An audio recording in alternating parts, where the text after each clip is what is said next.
Alhamdulillah wassalatu wassalamu ala Rasulillah wa ala alihi wa ashabihi wa mawala. La haula wa la quwwata illa billah. Amma ba'du. Para hadirin, tamu dari Surabaya, apa namanya? MPI.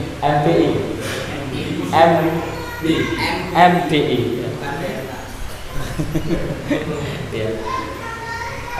Alhamdulillah kita bersyukur kepada Allah Subhanahu wa taala pada hari ini, pada pagi setengah siang ini kita bisa bertemu di Pondok Pesantren Salman Al-Farisi, yang kami para pengurus sangat berbahagia sekali dan bersyukur sekali atas yaitu kehadiran para peserta atau anggota MPI Surabaya ini. Mudah-mudahan hal ini benar-benar menjadikan kenikmatan dari Allah, silaturahim yang sangat baik dan sangat diberi barokah oleh Allah Subhanahu wa taala. Salawat dan salam semoga tetap tercurahkan kepada Nabi Muhammad SAW yang telah memberikan kepada kita semuanya yaitu tuntunan dan pelajaran tentang agama kita. Para hadirin sekalian yang dirahmati oleh Allah Subhanahu wa taala, untuk acara hari ini saya tanya ke Mas Aziz, ini santai gitu ya. Sebelum kita mungkin ada sambutan dan lain sebagainya, perlu kita sampaikan mungkin secara singkat saja, karena mungkin baru tahu, karena ini kayaknya di luar agenda. Yang agenda awal kan di DM ya, Darul Muslimin Ustaz Ahmad Talasa. Tadi lewat depannya saya lihat itu ya, lewat depannya dengan semuanya. Terus kemudian beberapa waktu lalu kita dihubungi, terus Mas Aziz juga WA kami, dan kita kebetulan waktu itu saya tahu di sini waktu itu. Kan beberapa hari ini sering keluar sama saya. Makanya perlu kita sampaikan selayang pandang pondok kita ini. Pondok kita Salman Al-Farisi ini pondok termasuk paling muda di Kediri sebelum DM. DM itu pondok paling muda di Kediri. Jadi di Kediri ada sekitar yang kita sama dengan kita untuk anunya itu sekitar ada 9 lembaga dari teman-teman yang para asatidahnya ya saling bersilangan ngajar ke sana sini sana sama termasuk Ustadz Yusron, Muhammad Yusron, Ustadz Ahmad Talasa itu juga ngajar juga di sini, juga termasuk pengurus kita. Kemudian untuk saat ini secara singkat pondok kita masih putri semua santrinya, yaitu jenjang SMP ke atas. SMP ke atas. Adapun santrinya ya di belakang sana, asrama dan kelasnya di belakang. Terus mulai TK, SD masih beberapa saja, jadi belum banyak, dan itu non asrama. Kalau yang SMP ke atas putri itu sudah asrama, sudah meluluskan berapa kali Ustaz? 5 ya? 4 kali kelulusan. Kemudian untuk saat ini kita juga merancang atau memulai pondok putranya, tapi masih tahap pengurukan dan perencanaan ke depan. Insyaallah mudah-mudahan kami mohon doanya juga, mudah-mudahan untuk kedepannya cepat terrealisasi, yaitu di sekitar 400 meter dari sini ke arah sawah. Itu berbentuk Islamic Center, insyaallah nanti di sana. Adapun untuk pimpinan dari kami adalah Ustaz Abdul Amar selaku pimpinan lembaga dan pondok pesantren, kemudian sekretaris sekretarisnya Ustaz Abdul Huda untuk hari ini izin ke orang tuanya. Kemudian bendaharanya Ustaz Khairul Amin, beliau. Kemudian ini para asatidzah yang ada di sini sebagian. Karena sebagian besar asatidzah kita itu pulang. Ada yang dari Al-Mansur, ada yang dari DM, Darul Muslimin, ada yang dari Ustaz namanya itu mana? Ar-Rosan, ya, ada yang dari Ustaz Muhammad Anwar Al-Buah. Jadi kita asatidnya bersilang-silang antara teman-teman lembaga teman-teman yang ada di Kediri Raya. Itu selain pandang tentang ma'had kita, yaitu Pondok Salman Al-Farisi. Kemudian untuk acara ini mungkin nanti apa yang perlu disampaikan atau apa yang perlu ditanyakan, silahkan nanti bisa tanya lebih banyak kepada beliau Ustaz Abu Ammar Abdul yang alhamdulillah kita semuanya asli sini. Jadi tanah kelahiran kita juga rumah kita itu ini di sini kelahirannya. Jadi tidak jauh. Jadi kalau mungkin sedang melewati sini atau baik rombongan atau sendiri, nanti kita persilahkan untuk singgah barang sejenak suatu saat. Mungkin ada perjalanan ke diri. Untuk selanjutnya yaitu sambutan mungkin dari perwakilan Mas Aziz ini atau siapa yang mewakili, dipersilahkan untuk memberikan sambutan.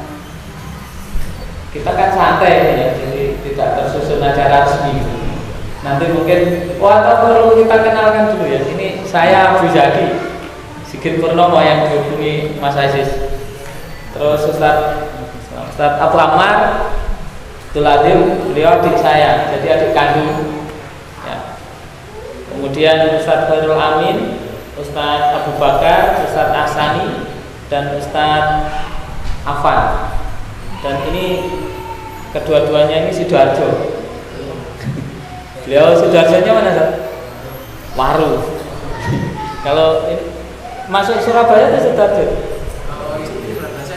Oh ini Nganjuk. Kalau istrinya Surabaya. Surabaya mepet Sidoarjo. Mana? Daerah Luhur. Ya. Mungkin itu yang saya sampaikan. Untuk selanjutnya kami persilahkan perwakilan dari Surabaya untuk menyampaikan sambutan.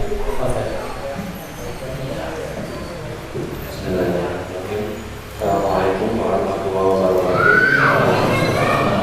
Alhamdulillah, wassalamualaikum warahmatullahi wabarakatuh.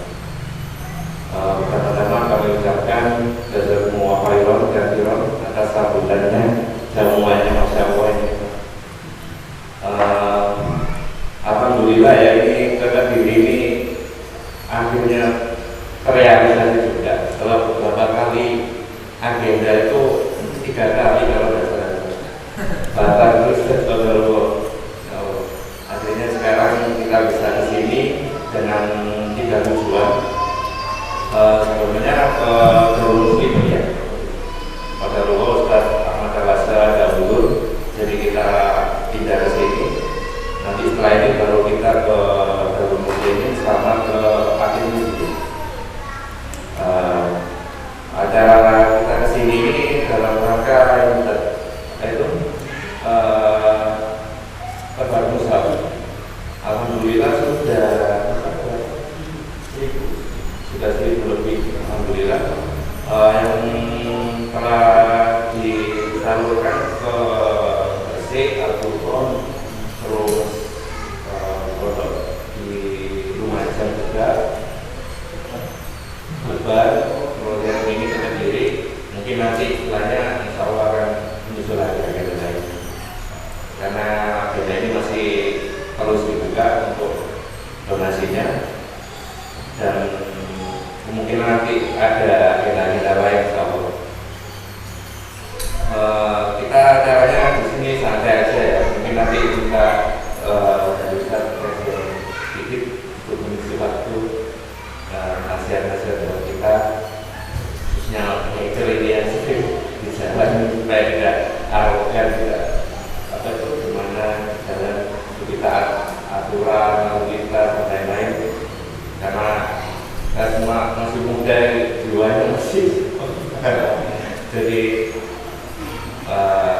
nasihatnya sangat dibutuhkan. Dan mungkin itu saja dari kami. Kami ucapkan jazakumullah khairan. Assalamualaikum warahmatullahi wabarakatuh.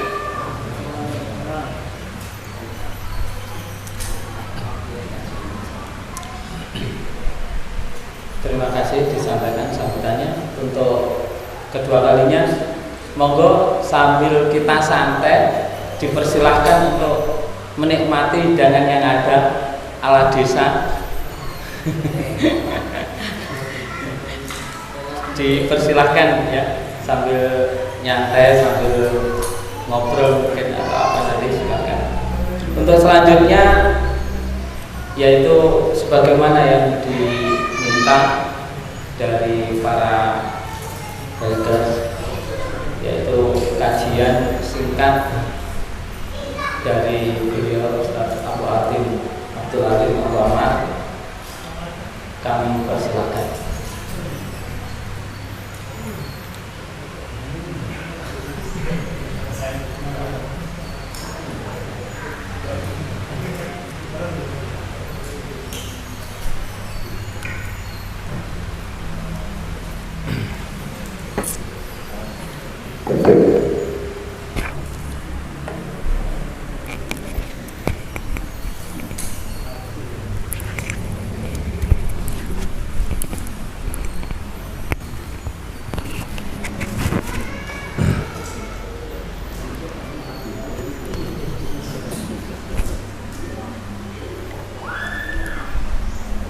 Bismillahirrahmanirrahim. Assalamualaikum warahmatullahi wabarakatuh. Alhamdulillahi rabbil alamin, wa bihi nasta'inu ala umurid dunya wa umurid din, wa nusalli wa nusallimu ala nabiyyina wa habibina Muhammadin wa ala alihi wa sahbihi ajma'in wa man tabi'a hudahum bi ihsanin ila yaumiddin. Fala haula wala quwwata illa billahil aliyil azim. Amma ba'du. Setelah memuji Allah Azza wa Jalla dan bersyukur atas nikmatnya, kemudian bersolawat kepada Nabi, maka yang ketiga kami sampaikan ahlan wa sahlan bihudurikum. Selamat datang kepada antum semuanya, rombongan MBI Muslim Biker Indonesia. Namanya Indonesia berarti ini nasional ini. Iya. Nasional ini. Dari beberapa provinsi berarti ini ya. Nah. Tuh ya. Provinsi Sidoarjo, Provinsi Surabaya. Tuh ya. Provinsi mana lagi itu? Nah. Mojokerto, ada yang dari Mojokerto. Rata-rata Sidoarjo sama Surabaya. Tuh ya, barakallahu fikum. Banyak biker-biker dan juga banyak bolehlah dibilang apa namanya komunitas-komunitas biker, termasuk di Kediri ini juga ada BMK Biker Muslim Kediri, sehingga enggak menasional, hanya daerah saja, namanya Kediri kan ini kan, jadi tidak menasional. Nah, lokalan saja. Yang beberapa waktu yang lalu juga akan ada agenda sebenarnya untuk mengadakan touring ke luar pulau. Rencananya begitu, ke luar pulau. Cuman, nah saya tanya-tanya, nanti kalau keluar pulau gimana motornya? Nggak bilang gitu. Nah, kalau motornya naik kapal ya sama saja bohong kan gitu ya. Nggak jadi biker gitu. Artinya ya motornya dinaiki lewat lautan gitu. Baik. Sekali lagi ahlan bihudurikum, kami sampaikan selamat datang kehadiran antum semuanya di Pondok Pesantren Salman Al-Farisi. Kami cukup mendapatkan kehormatan atas kehadirannya antum semuanya, di mana kami ini ada di salah satu kampung ya di Kabupaten Kediri. Ternyata antum mengenali kami, kemudian antum berkenan untuk berkunjung ke tempat kami ini. Kemudian salah satu di antara yang kami juga harus bersyukur kepada Allah, nah, yaitu Masya Allah, sandalnya apa ini? Masya Allah ya. Dibawakan sandal abahnya.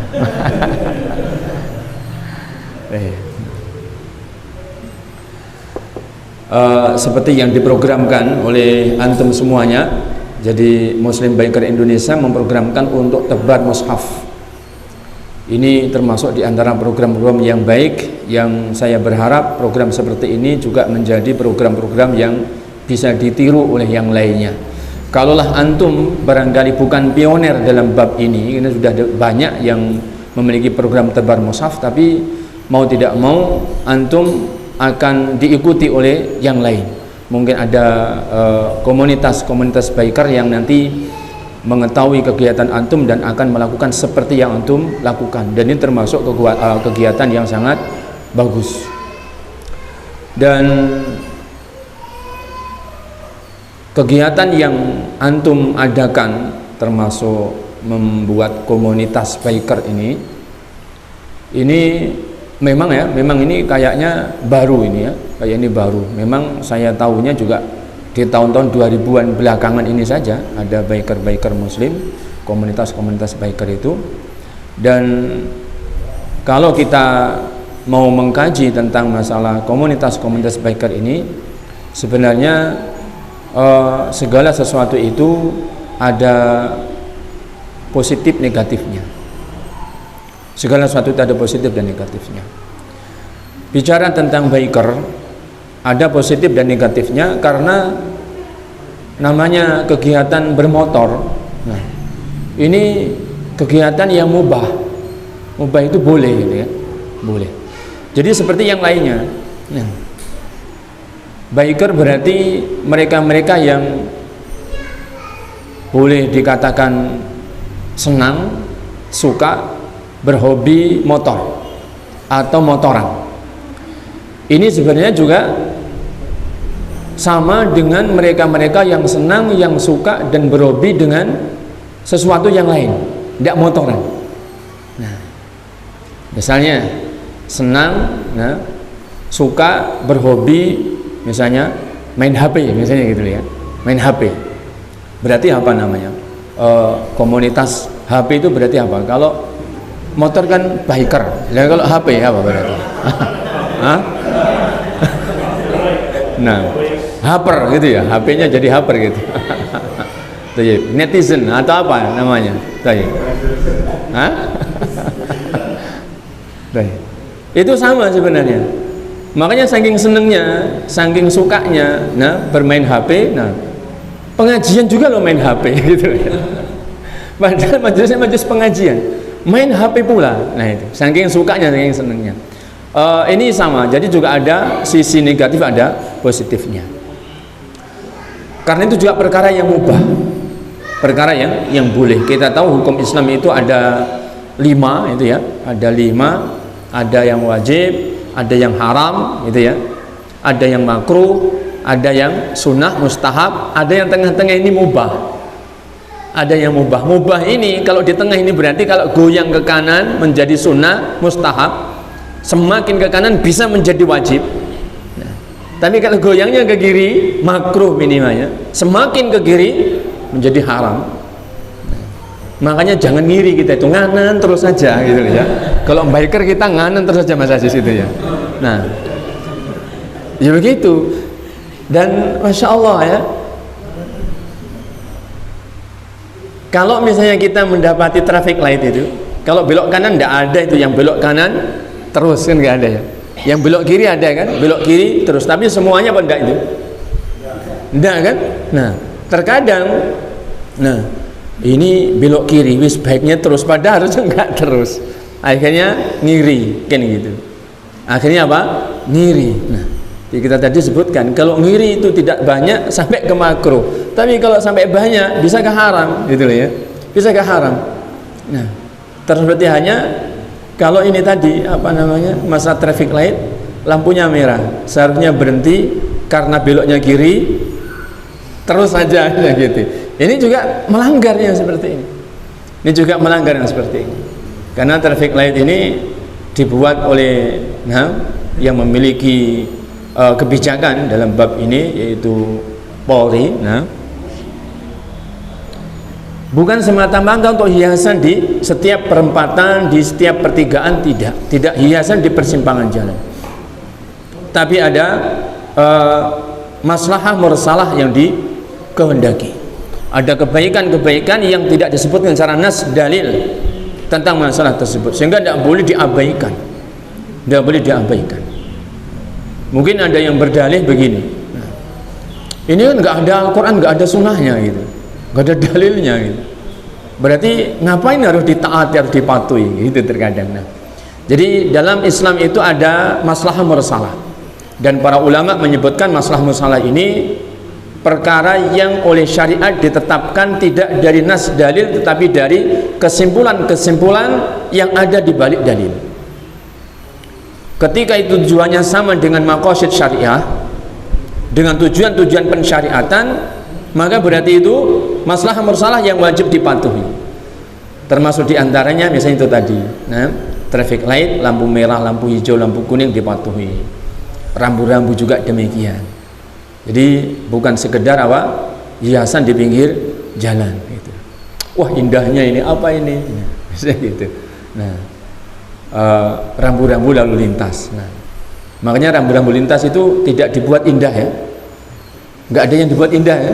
Nah, kalau misalnya menunjukkan di depan Anda ada tempat penyeberangan untuk pejalan kaki, gambarnya kan orang itu, nggak dibuat indah kan, nggak bintang film dipoto di situ, maksudnya gitu kan, nggak, artinya ya sekedar apa ya, sekedar sketsa bahwa ini adalah manusia yang menyeberang, dikasih gambar seperti itu, supaya apa? Supaya tidak menjadi antum ini terpukau dengan gambar yang indah. Nah, malah yang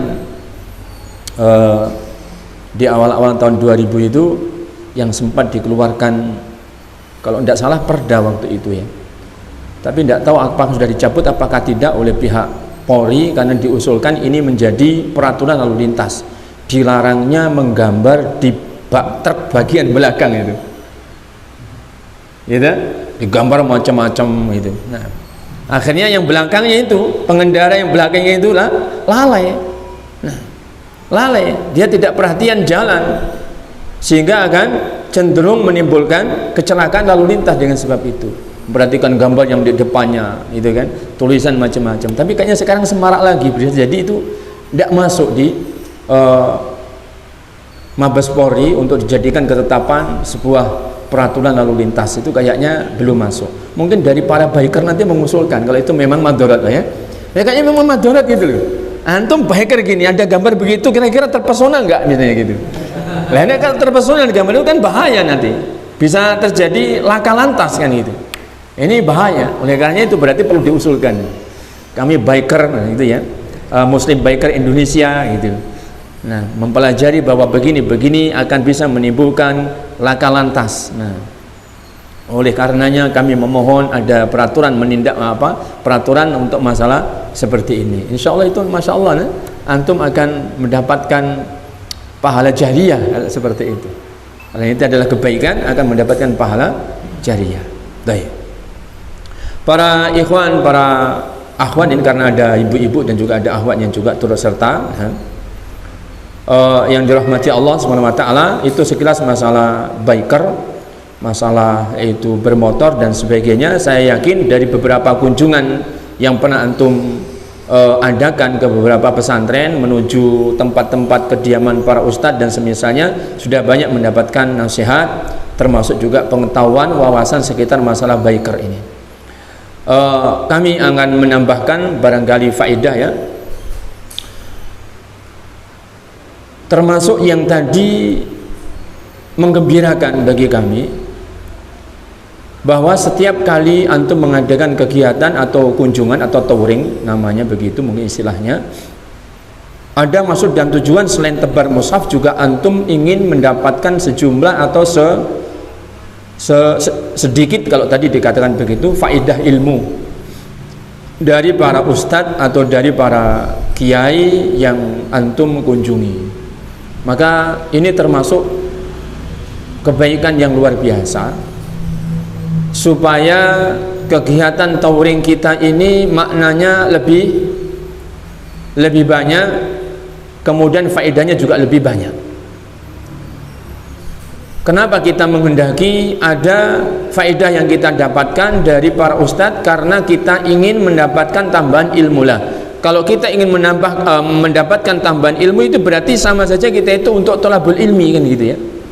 Sama saja kita itu thalabul ilmi, menuntut ilmu. Nah, kita tahu tentang keutamaan daripada menuntut ilmu. Luar biasa keutamaan seorang yang menuntut ilmu. Di dalam hadis Rasul menyebutkan tentang keutamaan menuntut ilmu, yaitu orang yang keluar dari rumah mengadakan perjalanan, menempuh jalan menuju sampainya ilmu, begitu luar biasa. Baginda Nabi bersabda tentang masalah ini, "Wa man kharaja min baitihi yaltamisu fi ilman sahhalallahu lahu bi tariqan ilal jannah." Siapa yang dia itu keluar dari rumahnya menempuh suatu perjalanan, yang dimana dalam perjalanan tersebut dia upayakan untuk mendapatkan ilmu, untuk mencari ilmu, maka niscaya Allah akan mudahkan baginya jalan menuju surga. Sehingga ya, kalau kita hanya tahu tentang keutamaan perjalanan menuju ilmu, itu hanya satu keutamaan ini sudah cukup membanggakan gitu. Bagaimana tidak? Bagaimana kita tidak senang, tidak bersyukur sekiranya Allah memudahkan kita jalan menuju surga. Ada komunitas Brother Jannah, ya, begitu ya. Nanti salah saya. Nah, Brother Jannah apa ada yang kurang apa? Enggak ya, begitu ya memang. Taib apa? Journey itu Jannah. Taib. Journey itu apa? Perjalanan, berwisata menuju surga. Subhanallah. Nah, bisa jadi menjadi satu program yang antum belum programkan, begitu itu. Nah, Muslim Biker Indonesia satu programnya adalah Journey to Jannah, begitu ya. Nah, Journey itu bahasa Inggris ya, Jannah itu bahasa Arab, campur-campur bahasanya. Wah, iya. Nah, bingung yang baca ini. Atau tu-nya diganti ke saja gitu ya, Journey ke Jannah gitu. Jadi ada 3 bahasa kita Indonesia masuk pula. Masya Allah. Nah. Itu luar biasa. Dari teman-teman yang ada di komunitas biker yang lain yang ada di Kediri ini, namanya BMK, Biker Muslim Kediri. Salah satu di antara hal yang diprogramkan juga begitu, dan memang saya juga sedikit memberikan masukan untuk program-program ke depan. Mengadakan touring itu tidak sekedar touring, tapi tujulah di sana itu sumber ilmu. Sehingga dari rumah sudah diniatkan kita akan touring menuntut ilmu, begitu maksudnya. Nah, touring ini kan yang penting pokoknya bermotor bareng-bareng itu touring sudah. Kalau tidak tahu tujuannya kemana juga nanti capek tok dijalankan gitu. Kalau cuma capek ya bisa istirahat gitu kan. Nah, udah capek kemudian nanti menghabiskan pula isi kantong gitu ya. Nah, bensinnya ini dibosi apa gimana ini Mas Aziz? Masing-masing ya? Tak kira dikasih. Kalau dikasih saya ikut gitu. Iya ini. Baik, supaya benar-benar mendapat faedah yang banyak, nah, termasuk nafkah atau menginfakkan sebagian harta yang itu akan berfaedah banyak adalah sesuai dengan tujuan diinfakkannya harta tersebut. Untuk bermotor ini kan mubah, akan menjadi hal yang begitu indah dan begitu berfaedah jika bermotor yang mubah menjadi perkara yang sunnah, bahkan menjadi wajib. Misalnya tadi touringnya itu menuju sumber ilmu. Nah, kayaknya kita ini perlu persiapan yang lebih ini. Fisik dipersiapkan, nah, isi kantong dipersiapkan pula kan gitu toh. Nah, karena kita butuh touring yang agak jauh ini. Nah, misalnya touringnya ke Jawa Barat misalnya. Nah, kita harus ketemu Ustadz Sufyan Bawazir. Siapa? Subhan Bawazir. Nah, yang saya tahu beliau juga memiliki komunitas Biker, pembina Muslim Biker Indonesia. Nah, kayaknya kita perlu biker ke sana kayaknya, touring ke sana. Nah, kenapa ke sana? Tidak sekedar untuk bertemu dengan pembina, tapi kita ingin mendapatkan faedah ilmu. Nah, ingin mendapatkan faedah ilmu. Dengan begitu insya Allah kegiatan-kegiatan touring ini lebih bermakna, lebih berfaedah, lebih bermakna, lebih berfaedah. Terus lagi, ilmu ini yang dibutuhkan oleh kita tidak sekedar ilmu tentang bagaimana menjadi biker-biker yang baik, bagaimana sikap biker yang baik ketika ada di jalan. Tidak sekedar itu. Kalau masalah ini seharusnya menurut saya sudah harus dikuasai sejak kita itu masuk di komunitas. Sejak kita masuk di komunitas sudah harus tahu tentang masalah itu gitu loh, supaya kita tidak salah gitu. Nah, bisa jadi harusnya itu ada buku ya. Nah, buku modul khusus para biker muslim gitu. Nah, yang dibagi setiap mereka yang ingin bergabung di komunitas Muslim Biker Indonesia ini, tentang adab-adabnya di jalan, tentang adab-adab biker ketika harus membikerkan motornya, harus touring di jalan, kemudian bagaimana dengan yang lain-lain. Mungkin bagus ini diadakan sehingga setiap masing-masing nanti punya ini. Artinya apa? Dengan punya pegangan ini nanti itu menjadi semacam protokolernya, supaya setiap yang bergabung, begitu dia bergabung tahu apa yang harus saya lakukan ketika bergabung di komunitas Muslim Biker Indonesia ini. Barangkali nanti bisa diusulkan ke urusan pembina untuk masalah ini, karena ini paling pokok menurut saya. Ilmu ini paling pokok bagi komunitas biker. Kita ingat pesannya Umar Ibnu Khattab radhiyallahu anhu ketika beliau menjadi khalifah, termasuk yang dipesankan bagi para pengusaha, bagi para mereka-mereka yang berdagang itu, tidak boleh berdagang di pasar Madinah sini kecuali yang tahu hukum-hukum muamalah. Kalau tidak tahu hukum muamalah tidak boleh berdagang. Yang demikian dilakukan untuk apa? Untuk supaya tidak berdagang di situ kecuali dia memang sudah tahu aturan gitu. Nah, artinya apa? Kalau Anda ingin berdagang, belajar dulu gitu. Belajar dulu. Anda ingin ikut yaitu komunitas biker, belajar dulu, pelajari dulu supaya tahu gitu. Sudah pernah mendengar kaidah ya? Kaidah ini dibuat bab oleh Al-Imam Al-Bukhari. Babu al-ilmu qoblal qawli wal amal. Bab ilmu harus dimiliki dulu oleh siapapun sebelum dia berucap, sebelum dia berbuat. Jadi harus tahu ilmunya dulu. Dia memiliki ilmunya sehingga apa? Dia tidak keliru di dalam bersikap, baik dengan ucapannya maupun dengan perbuatannya. Nah, ini dipegang oleh ulama-ulama Ahlussunnah wal Jamaah dalam setiap amalan. Dan ini pula yang Allah SWT perintahkan, supaya kita tidak mengawali apapun yang kita tidak ucapkan, apapun yang tidak kita perbuat kecuali dengan ilmu, diilmui. Begitu.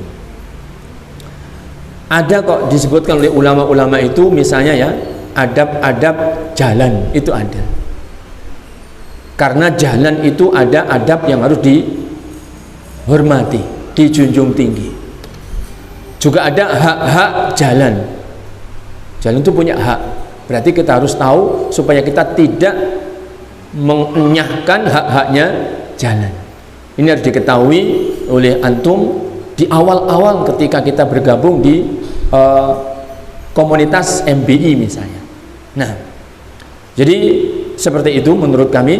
Sedangkan yang jauh daripada itu, yang saya maksudkan menuntut ilmu ini adalah justru ilmu-ilmu yang paling pokok, yang penting untuk kita, apalagi yang mungkin mendesak, karena terkadang kita itu didesak untuk segera mengetahui supaya kita tidak keliru dalam mengambil sikap dengan adanya sesuatu yang baru ini. Kalau ada sesuatu yang mendesak, maka tanyakan, bergurukan. Kalau tidak ada yang mendesak, maka belajar itu taksil. Taksil itu berarti belajar dari pokok-pokoknya ilmu agama. Bisa jadi kita ini dalam bab sholat masih banyak yang perlu kita tanyakan. Misalnya gitu ya, dalam bab sholat masih banyak yang perlu kita tanyakan. Pada sholat ini termasuk rukun Islam yang keberapa ya? Sholat itu rukun Islam yang kedua atau? Nah, jadi setelah tauhid adalah sholat. Berarti sholat ini paling afdolnya amalan dalam Islam. Sholat. Maka tidak boleh tidak, harus kita bisa menunaikan sesempurna mungkin. Nah, ketika di antara kita banyak yang masih bertanya tentang masalah sholat, berarti bagus jika kita datangi Ustadz Fulan di tempat Fulana, gitu ya, di kota Fulana, nah, untuk kita minta dibimbing masalah sholat saja. Saya Subhan Bawazir, nah, dihubungi sebulan sebelumnya. Nah, Ustadz, kami dari MBI Sidoarjo dan Surabaya, kami akan datang ke Ustadz, touring ke Ustadz dalam rangka belajar sholat. Misalnya gitu lah. Nah, kami mohon Ustadz siapkan modul untuk pelajaran sholat yang praktis. Misalnya gitu. Karena pentingnya masalah sholat. Karena pentingnya masalah sholat. Dengan demikian, kita datang dalam satu pertemuan, duduk misalnya bermajlis sehari sama beliau, selesai. Kita pulang bawa ilmu, bawa modul tentang sholat secara praktis. Luar biasa. Luar biasa. Nah,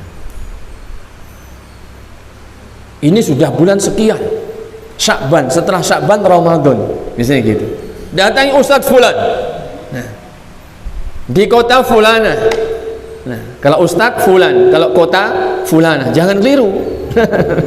Jangan keliru. Nah, karena kota itu perempuan, kalau Ustadz laki-laki gitu loh ya. Nah, nanti keliru. Kita touring ke Ustadz Fulan. Di awal bulan Ustadz dihubungi, Ustadz kami akan touring menuju Ustadz. Nah, kayaknya ikut bakalan banyak Ustadz. Berapa? 127 orang yang sudah daftar misalnya gitu. Banyak atau sedikit ya? Kalau 127. Ini sudah maksimal ini, belum kan? Belum. Baru 18 yang daftar. Ternyata yang ada lebih ini. Lah iya. Ya alhamdulillah jaminannya masih cukup. Kalau nggak cukup, nah.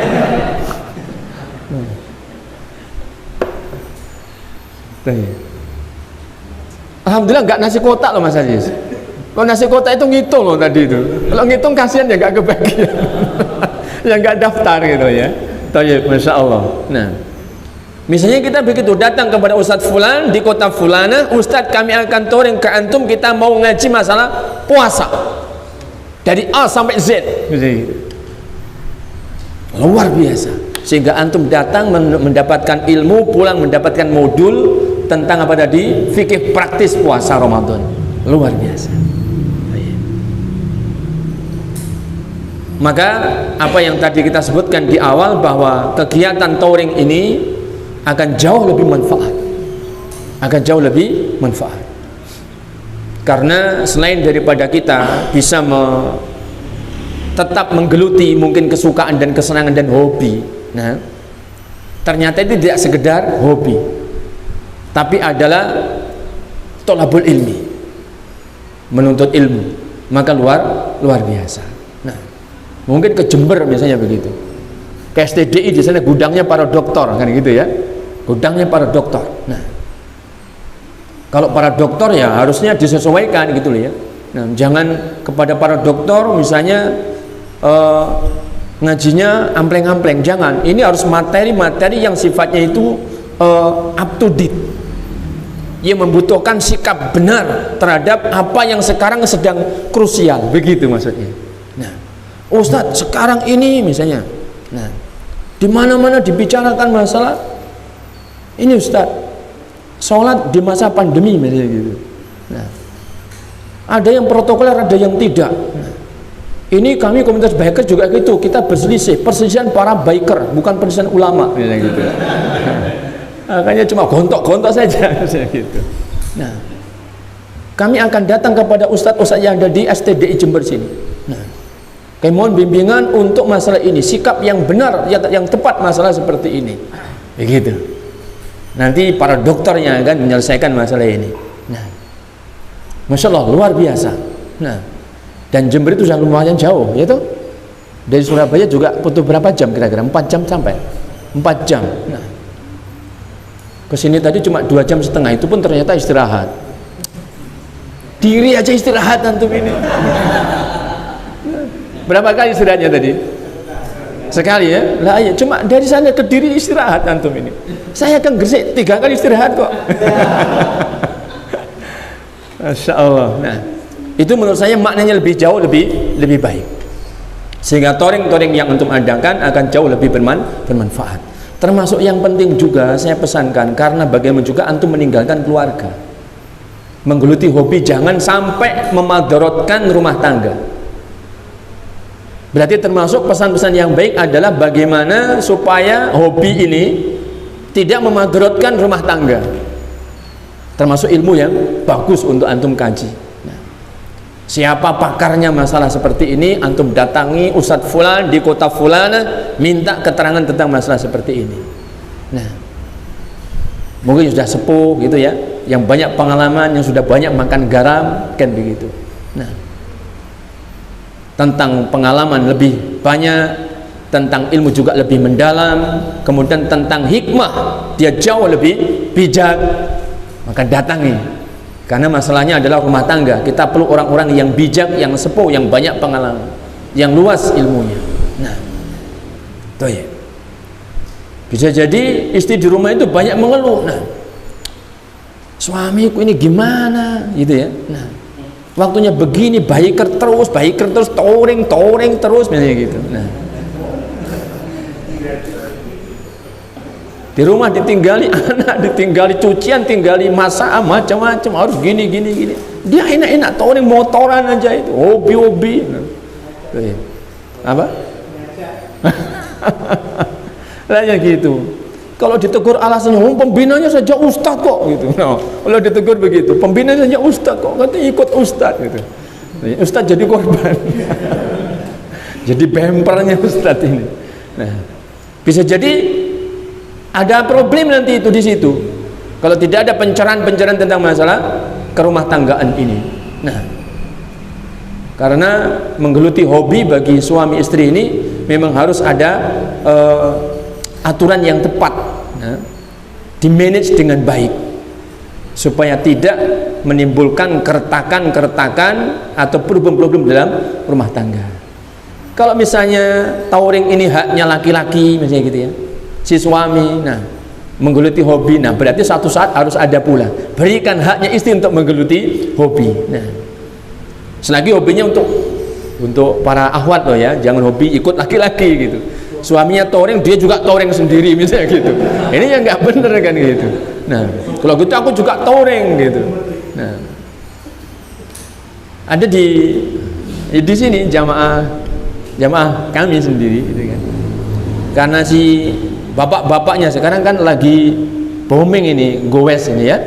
Nah, hobinya goes, banyak sekarang ini komunitas goes ini. Nah, saya diajak, tapi alhamdulillah saya nggak punya sepeda gitu, jadi belum bisa ikut gitu. Nah, akhirnya apa? Muncul ide-ide dari para ummahat, mau juga membuat komunitas goes. Lah gimana nanti itu kalau suaminya goes, istrinya ikut goes? Nah, suaminya ke utara, istrinya ke selatan, gitu. Jadinya nggak pas yang seperti ini. Jadi harus ada dibimbing, dibina oleh ustadz bagaimana baiknya untuk masalah seperti ini. Kami tidak berharap adanya komunitas-komunitas seperti ini, nah, hanya sekedar menggeluti hobi, tapi madorotnya akan sampai meretakkan hubungan rumah tangga. Ini bahaya ini. Berarti itu terlalu ngiri itu. Bisa jadi makruh, bisa jadi nanti haram. Nah, Ketika istri datang ke ustadz minta fatwa begini-begini sebabnya suami saya itu suka touring gini. Akhirnya ya sudah, saya terima laporannya tapi saya nggak bisa memberikan keputusan. Nah, besok atau besok lusa datang lagi bawa suami ke sini. Datang berdua sama suaminya, sudah sampaikan masalahnya gini. Akhirnya sama saya diputuskan sekarang hukumnya Anda sebagai suami kalau touring seperti ini adalah haram. Misalnya gitu. Nah, ini bisa jadi begitu. Kepada Anda, nah, hukumnya Anda touring dalam kondisi seperti ini hukumnya haram, itu bisa jadi. Nah, akhirnya dia berfatwa kepada yang lainnya, nah, gitu, tim atau anggota MBI misalnya gitu, bahwa ternyata haram buat para suami ikut touring gitu. Padahal untuk dia sendiri padahal, bukan untuk yang lain. Artinya apa? Kasus itu berbeda-beda. Bisa jadi untuk yang fulan ini tidak apa-apa, bisa jadi untuk fulan ini haram. Makanya perlu tadi ada bimbingan dari ustaz. Bimbingan dari ustaz. Bagaimana memanage hobi yang seperti ini supaya tidak menimbulkan problem dalam rumah tangga. Problem dalam rumah tangga. Taib. Para ikhwan yang dirahmati Allah Subhanahu wa taala, kemudian yang terakhir yang kami akan sampaikan dalam kesempatan kita kali ini, karena tadi mintanya sedikit, jadi sedikit saja gitu ya. Nah, atau ini sudah terlalu banyak, berarti tak sudahi gitu. Yang terakhir yang ingin kami sampaikan dalam kesempatan duha hari ini, bahwa Allah Azza wa Jalla menjadikan kita ini hamba-hamba yang tidak untuk menempuh perjalanan menuju tujuan, melainkan tujuan penghambaan. Perhatikan ini, Allah menciptakan kita ini agar kita menempuh perjalanan hidup ini tidak menuju kemana-mana, tidak ada tujuan selain penghambaan. Maka jadikan ini ada di hadapan kita terus, apapun kemanapun yang kita lakukan dan yang kita tuju adalah untuk penghambaan kepada Allah Subhanahu wa ta'ala. Inilah hakikat dari kita mentauhidkan Allah Subhanahu wa ta'ala. Dan tauhid adalah tujuan daripada diciptakannya kita sebagai makhluk-makhluk yang lemah ini, manusia, adalah untuk tujuan tauhid. Allah SWT berfirman, antum barangkali sudah hafal tentang ayat ini, wa ma khalaqtul insa wal jinna illa liya'budun. Tidaklah aku menciptakan jin dan manusia melainkan agar jin dan manusia beribadah kepadaku, kata Allah SWT berfirman. Ini ayat mungkin sudah sering kita mendapatkan disampaikan kepada kita, kita biarkan sudah hafal ayatnya, sudah tahu terjemahannya, tetapi aplikasinya terkadang yang belum.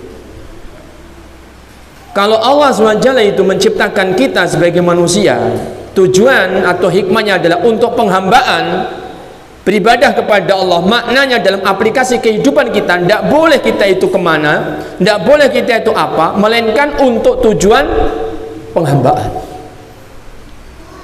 Para bapak dan para ibu yang dirahmati Allah Subhanahu wa ta'ala, Abdullah ibnu Mas'ud radhiyallahu anhu menyebutkan tentang makna liya'budun, agar mereka beribadah kepadaku adalah illa liyuwahhidun, melainkan agar mereka mentauhidkan aku, yaitu mentauhidkan Allah Subhanahu wa ta'ala. Touring bagaimana dihubungkan dengan tauhid? Kemana kita hendak menuju dalam rangka kita menghambakan diri kepada Allah? Dengan apa Anda menghambakan diri kepada Allah? Dengan sikap yang benar menjadi seorang biker muslim yang tahu hak-hak jalan, yang tahu hak-hak orang di jalan, yang tahu hak-haknya rambu-rambu dan semisalnya. Kita menghambakan diri kepada Allah Subhanahu wa ta'ala. Begitu aplikasi dalam kehidupan. Ini tauhid ini. Ini tauhid. Kenapa kok kita harus berhenti kalau lampu merah? Nah, berarti kita takut dengan lampu merah dong? Enggak. Nah, kenapa kok pakai masker? Berarti takut corona dong? Enggak, itu loh.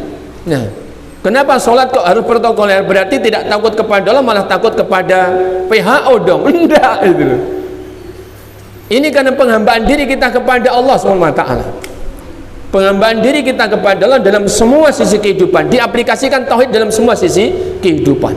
Nah, buktinya apa? Kalau kita menghambakan diri kepada Allah dalam perjalanan kita sebagai biker muslim, kita perhatikan adab-adab sebagai biker, kita perhatikan adab-adab jalan, hak-haknya jalan, hak-haknya sesama pengguna jalan. kita perhatikan.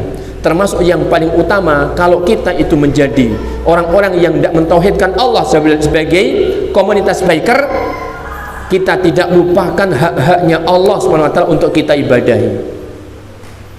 Maka yang paling diharapkan adalah tertib dalam menegakkan sholat.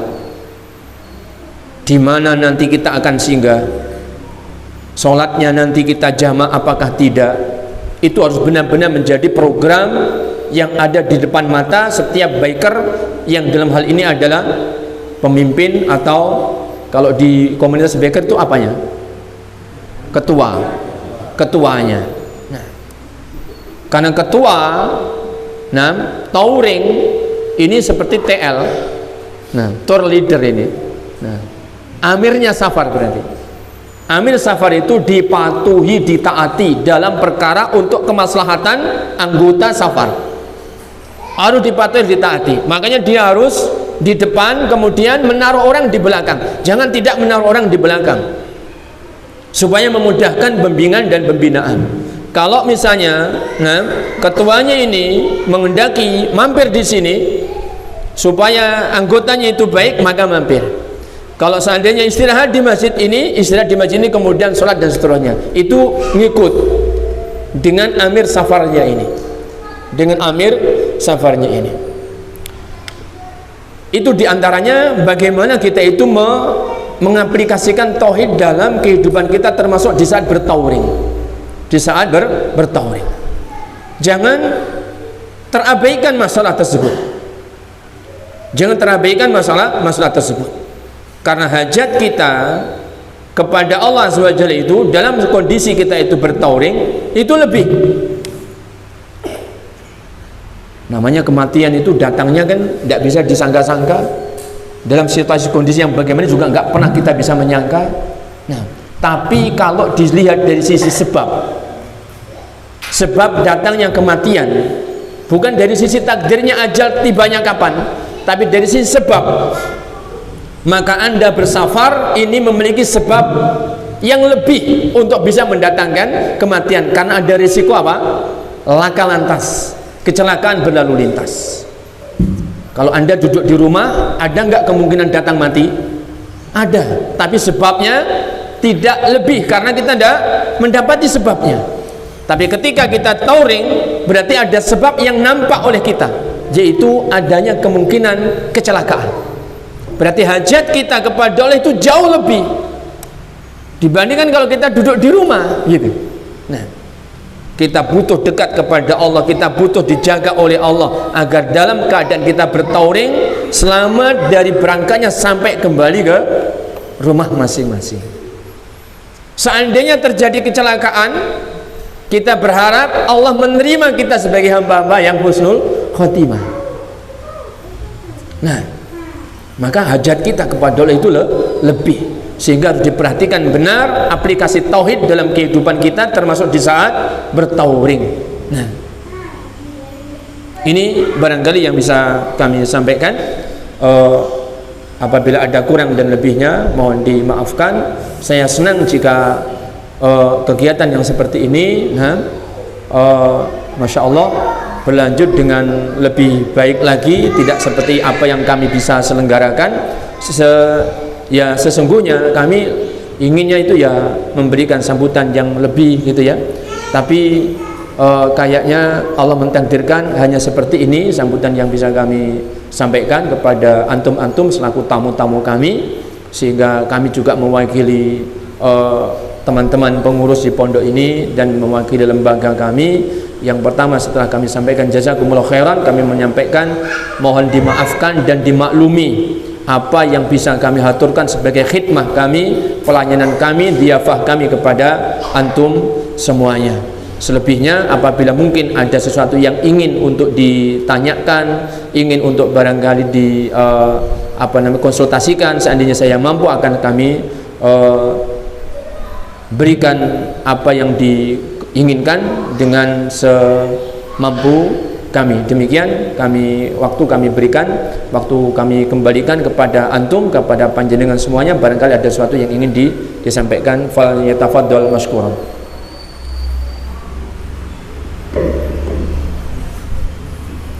Silakan barangkali ada yang ingin ditanyakan. Nggih. Di kantor kan kadang ada teman yang muslim itu ulang tahun. Mereka kadang bawa makanan, bawa dengan kita kan kalau mau menghindar kan juga nggak bisa juga. Makan. Itu gimana tuh? Kita harus Komunitas biker? Iya, Bukan. Di kantor. Oh, di kantor. Iya. Karena ada teman yang muslim sedang ulang tahun. Jadi mereka bawa makanan. Bawa minuman, itu sama. Nah, sebagai sikap kita itu harus seperti apa dalam acara seperti itu? Ini di luar tema ini pertanyaan. Baik. Barakallahu fiik para bapak dan para ikhwan yang dirahmati Allah Subhanahu wa taala. Tentang masalah makanan yang disoalkan tentang sikap kita menyikapi kondisi seperti itu, atau yang ditanyakan sekedar masalah makanan, kita memakan apakah tidak. Tapi saya akan tinjau dari dua sisi. Tentang kegiatan berulang tahun dan yang semisalnya ini adalah kegiatan yang memang tidak dicontohkan, sehingga sejumlah ulama menyebutkan ini perbuatan atau kebiasaannya non muslim yang kita tidak boleh ikut-ikutan. Jadi kelirunya perbuatan ini adalah ikut-ikutan. Ini kegiatannya non muslim, jadi tidak boleh kita ikut-ikutan. Dalam bahasanya para ulama, ini masuk dalam kategori tasyabuh, termasuk dalam kategori tasyabuh, dan kita tidak boleh bertasyabuh. Nah, sehingga perbuatan ini hukumnya haram, Tapi perlu diketahui, menyikapi perkara yang haram, menyikapi perkara yang tidak diperkenankan, yang tidak boleh, itu ditinjau. Kalau seperti yang ditanyakan di sini, terjadinya di kantor, di situ ada mayoritasnya saudara kita muslim, mayoritasnya. Ada yang dia tadi mengadakan pesta seperti itu, dia non muslim. Nah, maksud kita mengingkari, maksud kita menyikapinya harus bijak dalam rangka memberikan pelajaran kepada saudara muslim, juga dalam rangka memberikan pelajaran kepada saudara atau teman yang non muslim. Tidak semua saudara kita muslim, mungkin kita sudah tahu, memahami masalah ini. Artinya apa? Tidak semuanya paham tentang hukum ini boleh dan tidak boleh. Maka ini harus kita ambil juga sebagai kesimpulan untuk kita menyikapinya. Ketika tidak semua saudara muslim kita itu paham tentang masalah ini, nah, maka apabila kita itu serta-merta mengingkarinya, bisa jadi justru menyemangati saudara muslim yang lainnya untuk iya. Karena apa? Kita sendirian, kita menyelisih apa yang sudah biasa diikut sertai oleh saudara muslim kita, sehingga harus bijak tentang masalah ini. Tahib. Kami akan contohkan bagaimana menyikapinya. Yang pertama, ketika antum, maksudnya adalah supaya antum tidak terlibat, dan ini bagus, maka cukup antum beralasan udzur untuk antum sendiri. Nah, antum udzur untuk antum sendiri. Untuk kegiatan seperti ini, menurut apa yang sudah kami dapatkan, ilmu yang kami yakini, saya tidak bisa ikut serta. Maka saya mohon dimaklumi untuk tidak ikut serta.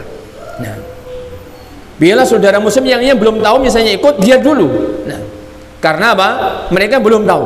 Nah, sementara kalau saat itu pula kita ingkari, jadinya nanti malah tidak pas. Karena bisa jadi saudara kita yang tidak tahu nanti malah mengenyahkan, mementahkan dan sebagainya.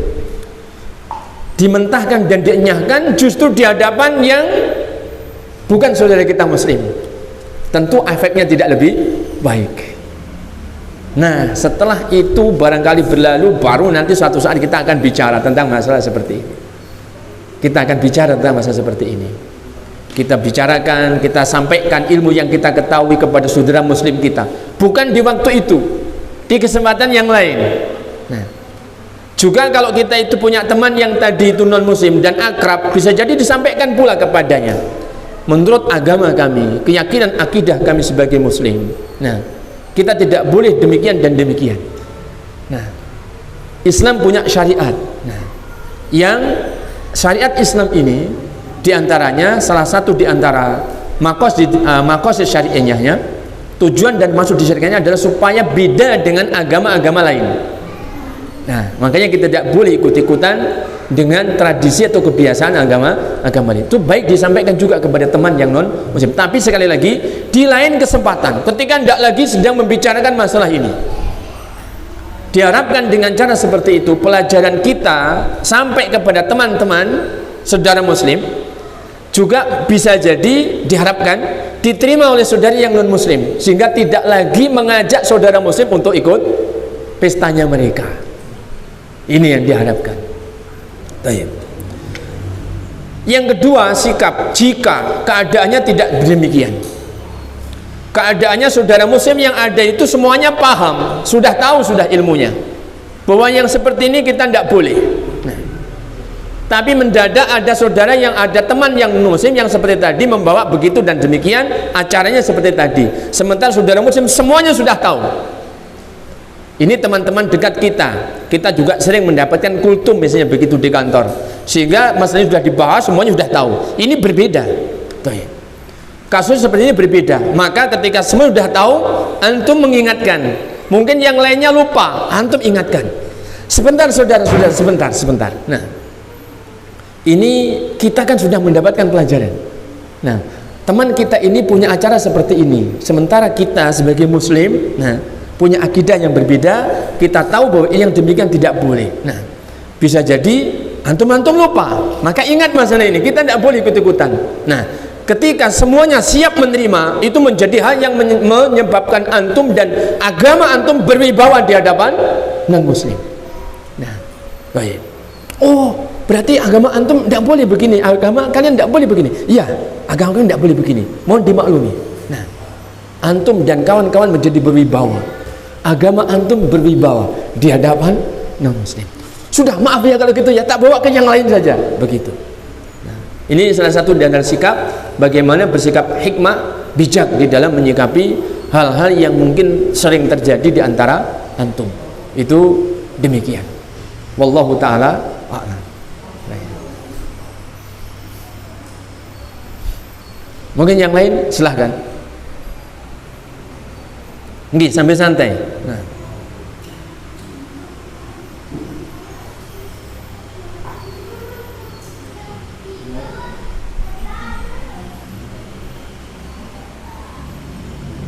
Ya. Toyib, jazakumullah khairan. Saya diingatkan. Tadi saya akan meninjau dari dua sisi. Lupa, yang satu sudah, yang ini belum. Dari sisi makanan, tadi sudah saya ingin jelaskan, cuman terlupakan dan diingatkan. Alhamdulillah, jazakumullah khairan. Untuk kegiatan-kegiatan yang sifatnya dilarang, tidak selamanya menjadikan makanan turut haram dan turut dilarang. Kaidah makanan berbeda. Kaidah makanan berbeda. Allah Azza wa Jalla menjadikan makanan-makanan yang diharamkan itu jelas, yang dihalalkan juga jelas.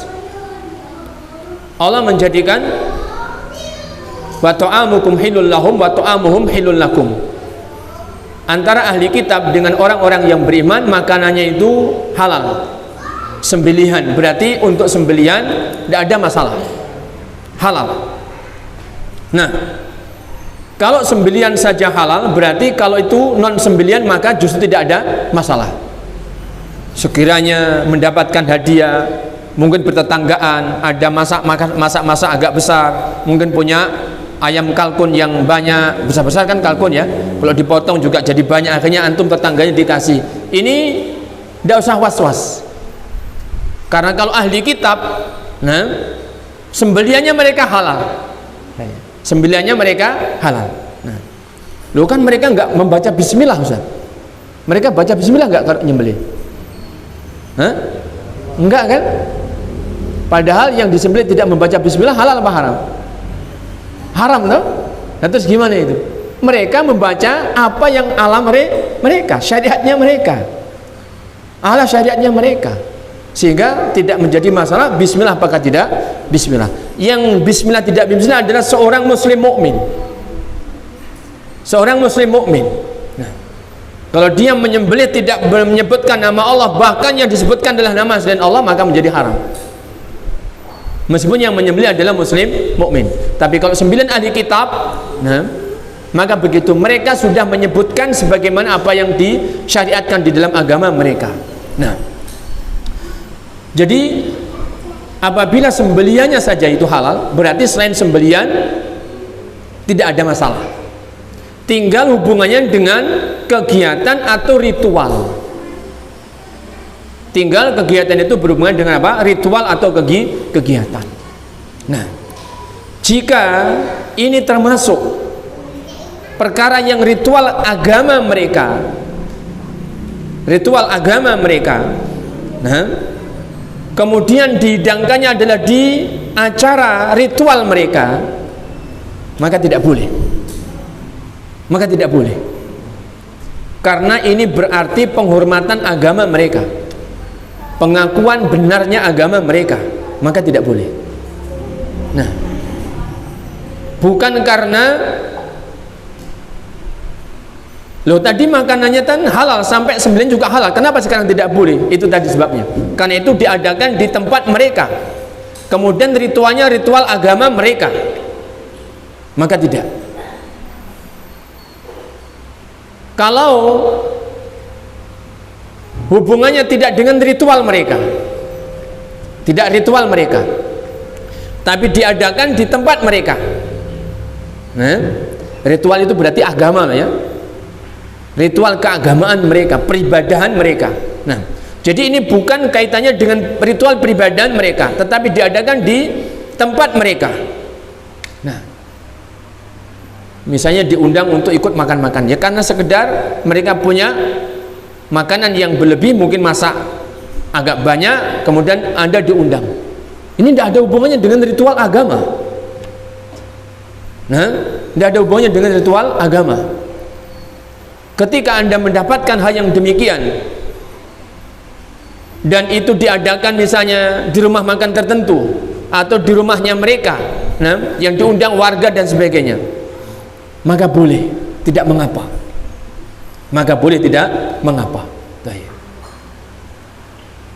Kemudian kalau makanan itu kaitannya dengan ritual mereka seperti di tempat peribadahan mereka, perayaan agama tertentu di tempat peribadahan mereka, lebih-lebih yang demikian tidak dibolehkan. Lebih-lebih yang demikian tidak dibolehkan. Kembali kepada pertanyaan, bagaimana dengan kebiasaan seperti tadi itu, ulang tahun. Ulang tahun ini dalam kebiasaan hari mereka, apakah ada hubungannya dengan peribadahan kepada selain Allah apakah tidak? Kalau sekedar ulang tahun adalah memeriahkan kembali datangnya hari kelahiran dan bulan kelahiran yang dahulu, nah, kembali datangnya sekedar dimeriahkan, berarti tidak ada hubungannya dengan peribadahan mereka. Berarti aslinya makanan itu adalah boleh. Makannya aslinya adalah boleh. Kecuali kalau ada ritual-ritual itu peribadahan kepada sesembahan mereka. Nah, saya tidak tahu dalam pesta ulang tahun mereka itu apakah ada hubungannya apakah tidak dengan peribadahan mereka kepada sesembahan mereka. Makanya saya memberikan catatan seperti tadi, sekiranya itu memang ada hubungannya dengan peribadahan mereka kepada Rob mereka, kepada Tuhan mereka, maka menjadi tidak boleh. Nah, berarti apa itu? Termasuk makanan ini ada dipersembahkan untuk mengagungkan Tuhan mereka, maka tidak. Nah, ketika itu tidak ada hubungannya, berarti tidak untuk mengagungkan Tuhan mereka, berarti tidak mengapa. Tapi ketika ada hubungannya dengan peribadahan, ini termasuk yang disuguhkan, yang diperuntukkan untuk Tuhan mereka, maka tidak. Ini sekitar masalah makanannya. Mudah-mudahan bisa dipahami tentang masalah ini. Nggih. Nanti kalau misalkan yang mengadakan ulang tahun itu muslim sama muslim, Ya. kita juga nggak bisa hadir kan karena kita menghindari acara itu ternyata dikirimi, itu berarti masih boleh ya? Boleh. Iya boleh. Perbuatannya haram. Makanan itu tidak menjadi haram dengan perbuatan yang haram. Nah, tidak menjadi haram dengan perbuatan yang haram. Misalnya lagi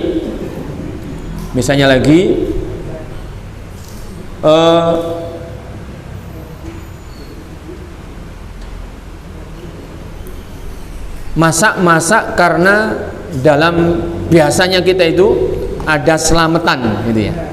Toyib. Ini harus dibedakan benar loh ya. Benar-benar dibedakan. Saya pernah terjebak, saya kan tidak tahu.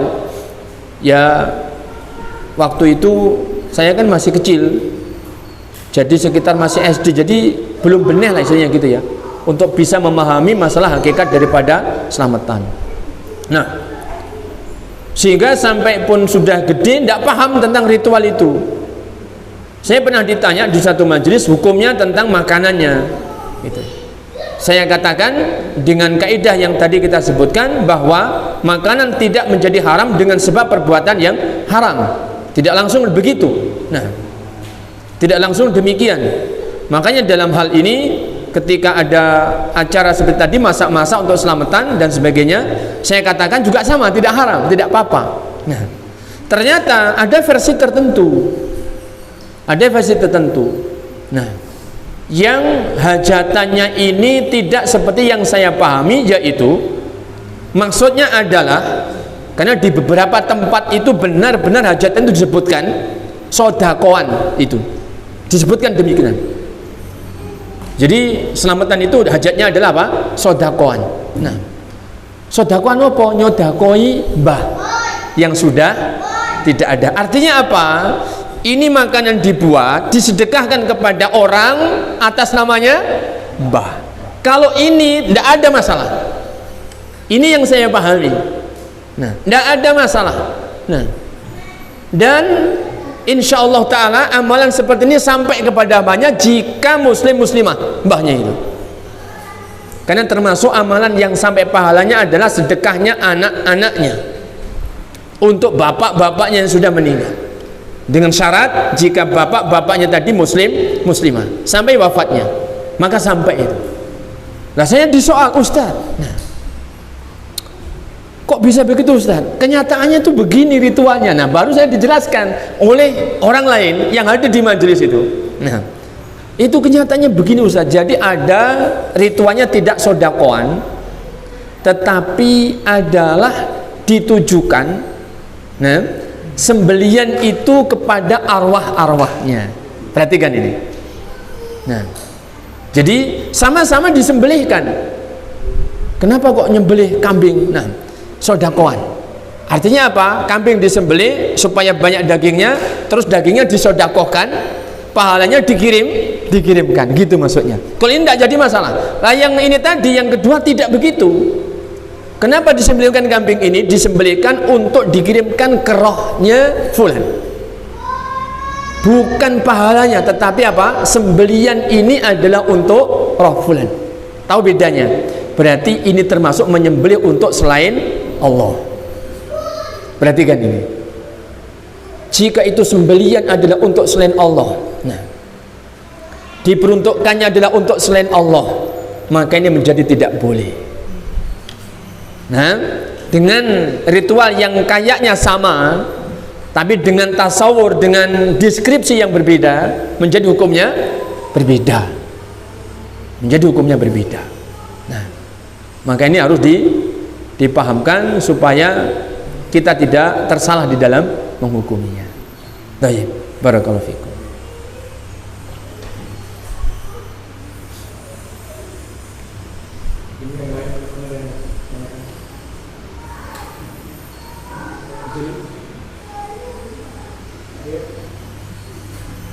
Silahkan yang lain, barangkali ada yang ingin ditanyakan, silahkan.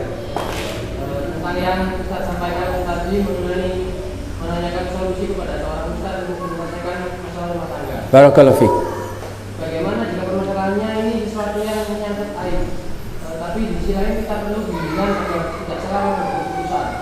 Apakah tidak termasuk membuka aib keluarga ketika kita menceritakan kebutuhan atau permasalahan rumah tangga yang sedang kita alami? Barakallahu fikum.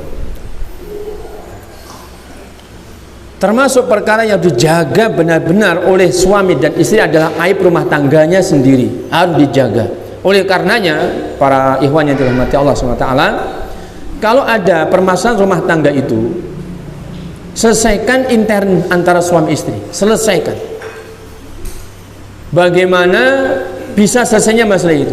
Dipelajari, dikaji, mungkin membaca, mungkin mendengarkan ceramah, sampai kita mendapat ilmu dan bisa menyelesaikan masalah ini. Karena ini aib, karena ini rahasia. Kalau kita diketahui rahasianya rumah tangga kita ada seperti ini, maka malu, istri malu, suami malu, maka harus dijaga. Selesaikan dengan baik. Memang begitu aslinya itu. Kalau kita mempelajari tentang masalah kehidupan rumah tangga, problem rumah tangga itu tidak boleh menyebar ke telinga ke-5, apalagi sampai ke-6 telinga. Jangan. Nah, jangan sampai. Hanya 4 telinga, hanya 4 mata. Suami istri, selesaikan dulu. Masalahnya apa? Selesaikan. Makanya berdosa jika istri itu menyampaikan masalah rumah tangganya kepada orang lain, meskipun kepada bapaknya, kepada ibunya, kepada saudaranya, kepada saudari, dosa dia. Karena berarti dia membuka aib rumah tangganya suaminya. Tidak boleh. Selesaikan dalam rumah tangga dulu. Nah, kalau sudah diupayakan penyelesaiannya kok tidak mampu, butuh bantuan orang, bertanya bukan menyebutkan aib. Nah, bertanya tapi tidak dengan menyebutkan aib. Lebih baik lagi pertanyaan di majelis umum. Pertanyaan juga secara umum. Ustadz bertanya, Ustadz, seandainya ada kasus. Nah, seandainya ada kasus, suami begini, istri begini, kemudian ada cekcok demikian, itu gimana Ustadz kira-kira dalam pandangan syariat? Nah, tidak menyebut secara khusus tapi secara umum. Seandainya ada kasus, itu kan? Suami demikian, istri seperti ini, bagaimana menurut pandangan syariat? Nah, itu lebih baik. Lebih baik lagi dengan pertanyaan ditulis sehingga nanti tidak ketahuan, ditumpuk sama petugas di depan. Nah, ditumpuk saat begini misalnya begitu, kertas pertanyaannya di depan. Nah, kalau saat begini tidak kebaca nanti kan itu kan saking banyaknya gitu ya. Nah, misalnya seperti itu caranya. Caranya adalah demikian. Jadi tidak mudah-mudah membeberkan aib rumah tangganya. Nah, jadi sekali lagi rumah tangga itu kalau ada problem harus diselesaikan antar istri dan suami itu sendiri. Selesaikan. Nah, makanya di dalam Islam langkah-langkah memperbaiki percekcokan rumah tangga itu intern antara suami istri. Antara suami istri. Baru melibatkan orang ketiga, saat kapan? Benar-benar khawatir kalau nggak ada yang membantu, cerai ini. Baru itu. Setelah minimal melewati 4 tahap. Perhatikan, setelah melewati 4 tahap. Lah sekarang banyak 4 tahap ini tidak dilalui, 1 aja belum dilalui sudah mau cerai gitu. Nah, ini berarti nggak sabarnya suami istri dalam menghadapi problem dari rumah tangganya. Maka harus diselesaikan. Tahapan-tahapan menyelesaikan masalah dalam rumah tangga itu dipelajari untuk dilalui, supaya nanti nggak mudah-mudah cerai. Istri tidak mudah-mudah minta cerai, suami juga begitu, tidak mudah-mudah akhirnya memvonis kamu tak cerai. Pelajari dulu. Nah, jadi ketika 4 tahapan ini tidak bisa dilalui, tidak bisa membuahkan hasil yang baik, baru boleh melibatkan orang yang ketiga. Faba'asu hakaman min ahlihi wa hakaman min ahliha. Baru kalau juga nggak bisa selesai dengan 4 tahap, nah, bolehlah kamu minta supaya ada orang yang ketiga untuk menghakiminya. Untuk menghakiminya, bukan untuk menghakimi memutuskan cerai, tidak, tapi tetap untuk didamaikan. Setelah 4 tahapan, yang pertama diberi mau'izah hasanah dulu si istri. Yang memberi mau'izah adalah suami, bukan ustad. Bukan ustad, suami. Suami berarti harus pintar memberi mau'izah hasanah kepada istri. Nah, berarti suami harus ustad. Nah, sekali itu jadi ustad di hadapan istri gitu loh. Nah, mau'izah hasanah. Baik. Mau'idhah hasanah tidak bisa, maka didiamkan. Didiamkan, tidak diajak bicara, kalau tidur dipunggungi gitu loh. Kalau terpaksa harus satu kamar, nah boleh juga pisah kamar. Nah, istri didiamkan di kamar, kemudian dia di sofa, misalnya begitu. Yang nggak boleh istri di rumah, dia di kampling, nggak boleh itu. Nah. Kampling nggak terlalu vulgar, nggak boleh juga misalnya istri di rumah, dia tidur di masjid, nggak boleh. Tak di masjid aja itu. Akhirnya orang nanti akan tahu. Nah, kok tumben Ustadz ini kok iktikaf? Nah. Enggak Ramadan kok tidur di masjid. Ada apa ini? Dibincangkan oleh jamaah, misalnya gitu. Kalau dia kebetulan, kalau enggak pun juga dibincangkan. Pak Fulan ini kok tumben? Enggak Ramadan, iktikaf, ada apa? Coba tanyain itu. Nah, dia enggak tanya, kan cerita, terbuka aibnya rumah tangga. Ternyata sedang enggak enak dengan si istri. Nah, enggak boleh, makanya enggak boleh itu. Nah, wahjuruhuna fil madaji, tinggalkan istrimu di tempat pembaringan, tetapi apa? Wala tahjuruhunna ila fil bait. Rasul bersabda, jangan tinggalkan istrimu kecuali kamu tetap di rumah. Tinggalkan tapi ya di rumah gitu loh. Ya di sofa tadi itu. Nah, kalau di sofa kedinginan ya pakai selimut gitu loh ya. Nah, karena memang mendiamkan supaya apa? Istri mendapat pelajaran. Nah, didiamkan kok tetap wadribuhun, boleh dipukul. Pukulan bukan pukulan KDRT. Pukulan untuk memberi pelajaran kepada istri bahwa kamu durhaka kepada suami supaya sadar. Nah, bedanya pukulan KDRT dengan pukulan untuk pendidikan atau mendidik itu bagaimana? Kalau pukulan pendidikan itu masih ada cinta dan kasih sayang. Sayang bujuku nek tak larani gitu loh. Nah, memang memukul, tapi sayang sekali kalau dia sampai sakit. Nah, makanya pukulannya begitu mak pelek gitu aja. Bisa jadi begitu. Supaya sadar bahwa saya itu boleh memukul kamu lantaran kamu durhaka. Itu begitu. Kalau seandainya sudah sampai tahap yang ketiga, dipukul kok juga nggak membaiki. Nah, dipukul nggak membaiki, maka yang keempat, datangkan hakim. Yang itu tadi disebutkan. Kalau ini tidak selesai berarti nanti akan cerai ini. Karena di dinasihati udah begini nggak selesai, tetap saja begitu. Berarti kemungkinan akan cerai. Nah, maka datangkan hakim. Hakim di sini ini bukan sekedar orang tua, perhatikan. Bukan sekedar orang tua, tetapi hakim adalah orang yang soleh. Dikatakan hakim karena kebijakannya. Bijak dalam hal ilmu, bijak dalam hal amal, bijak dalam hal menghukum.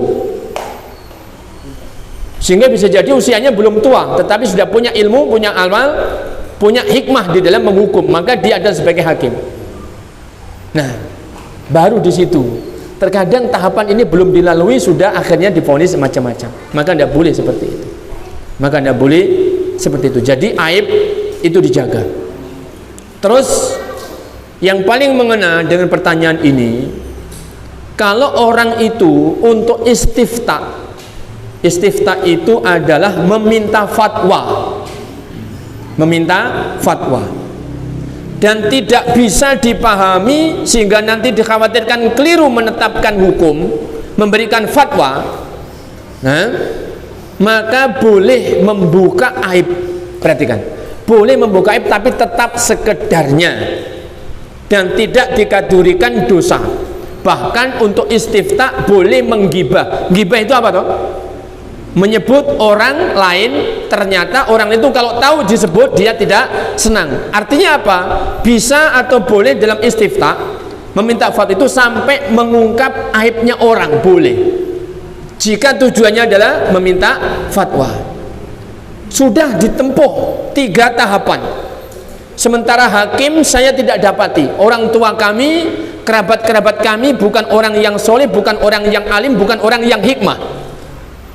Nah, dari istri juga begitu. Orang tuanya, kerabatnya tidak ada yang alim, tidak ada yang soleh, tidak ada yang hikmah. Berarti tidak ada hakim yang bisa dipilih dari keluarga suami maupun dari keluarga istri. Mau tidak mau datang ke salah seorang ustadz yang dia punya ilmu, punya amal, dia juga punya hikmah di dalam menghukumi. Mau tidak mau. Nah, maka dengan sedikit membuka aib untuk menjelaskan masalah supaya fatwanya tepat.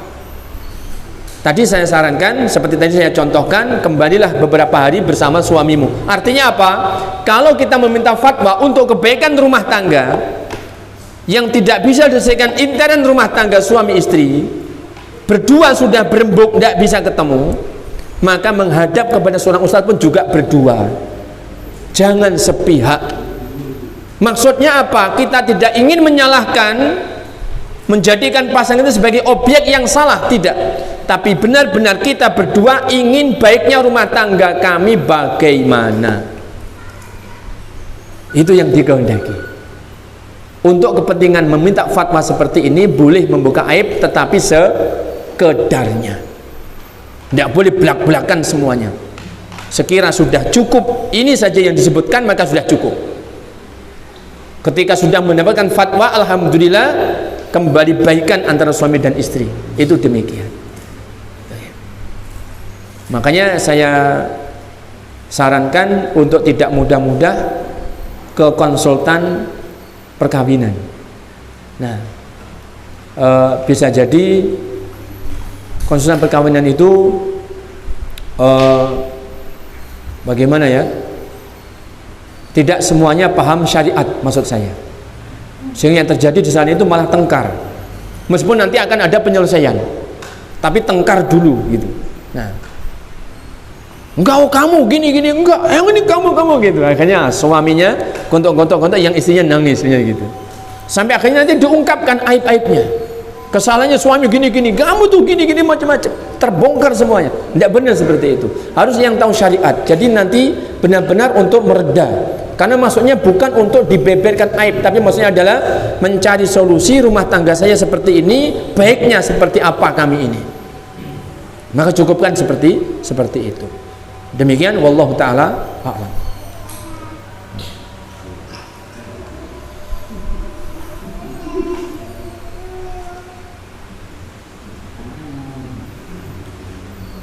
Ada yang lain? Apa sudah cukup? Kalau sudah cukup, ini sudah cukup. Nah, sudah cukup, kita cukupkan sampai di sini ya. Sekali lagi saya sampaikan jazakumullah khairan atas kehadiran antum semuanya, dan semoga saya juga ikut yaitu berharap gitu ya, semoga kedepannya komunitasnya antum MBI khusus yaitu wilayah Surabaya dan Sidoarjo dengan tim yang ada dan anggota yang ada ini semakin hari semakin baik kegiatan antum, semakin banyak manfaat dan faedah yang antum dapatkan dari kegiatan touring yang antum adakan. Dan semoga Allah SWT dalam kegiatan-kegiatan kebaikan antum seperti itu tadi, tebar mushaf dan sebagainya, menerima amal-amal antum semuanya, termasuk sebagai orang-orang yang meskipun tidak menjadi donaturnya, tetapi menyampaikan kebaikan kepada orang lain, maka mudah-mudahan menjadi sebab ditunaikannya kebaikan dan antum berpahala dengan sebab itu. Allahumma amin. Demikian, ada kurang dan lebihnya dari saya pribadi mohon dimaafkan, dan juga dari kurangnya barangkali sekali lagi sambutan kami dan diafah kami juga kami mohon dimaafkan dan dimaklumkan. Wallahu taala a'la wa a'lam, wa salawatullah wa salam ala nabiyyina wa habibina Muhammadin wa ala alihi wa sahbihi wa sallam, wa akhiru da'wana alhamdulillahi rabbil alamin. Assalamualaikum warahmatullahi wabarakatuh.